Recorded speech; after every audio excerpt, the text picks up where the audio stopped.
এখন কল্যাণকামী ৰাষ্ট্ৰত গণতান্ত্ৰিক প্ৰক্ৰিয়া নিৰ্বাচিত হোৱা চৰকাৰখনে যেতিয়া জাতীয় দায়িত্ব পাহৰে, যে জাতিটোৰ প্ৰতি যেতিয়া পিঠি দিয়ে আৰু জাতিটোক যেতিয়া দুৰ্যোগৰ মাজলৈ ঠেলি দিয়ে, তেতিয়া ৰাইজ একত্ৰিত হয়, তেতিয়া সংগ্ৰাম কৰে।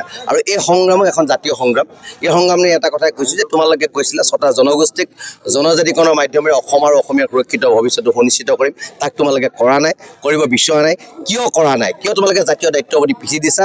কিয় অসমখন বিদেশী চয়নীয়া পথাৰে হ'বলৈ তোমালোকে এৰি দিছা? কিয় অসমৰ ভূমি, অসমৰ সম্পদ, অসমৰ বায়'ডাইভাৰ্চিটি, অসমৰ ৰাজনীতি সকলো তোমালোকে থান-মান কৰি দিব বিচাৰে? তাৰ উত্তৰটো আমাক লাগে।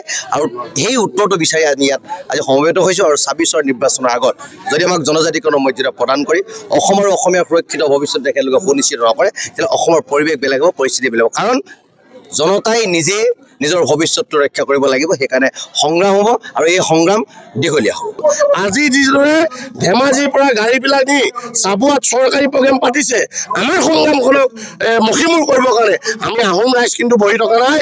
আমি খোজকাঢ়ি হ'লেও আহিম। আজি আপোনালোকে দেখিছে সিংহ গৰ্জনৰ মানুহে স্বতঃস্ফূৰ্তভাৱে ওলাই আহিছে।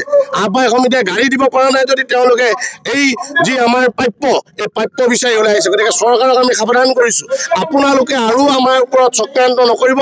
প্ৰৰোচনা প্ৰবঞ্চনা বহুত হ'ল, লালিপপ বহুত দিলে। এইবাৰ কিন্তু ২৫ তাৰিখ সেই সময়সীমা। ইয়াত যদি আমি বিচৰা ধৰণে আমাৰ প্ৰতিবেদন নাপাওঁ, তেনেহ'লে চামধৰা গড়ৰ পৰা শদিয়ালৈকে আমি সুকীয়াকৈ চিন্তা কৰিবলৈ আমি বাধ্য হ'ম।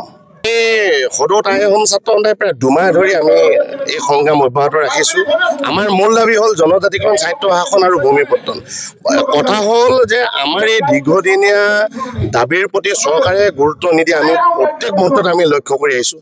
আমাৰ প্ৰতিবাদক যেন ক'ৰবাত ভেঙুচালি কৰিছে, আমাৰ দাবীসমূহক যেন ক'ৰবাত তেখেতলোকে অৱজ্ঞা কৰিছে, তেনেকুৱা ধৰণৰ আমাৰ অনুভৱ হ'বলৈ ধৰিছে।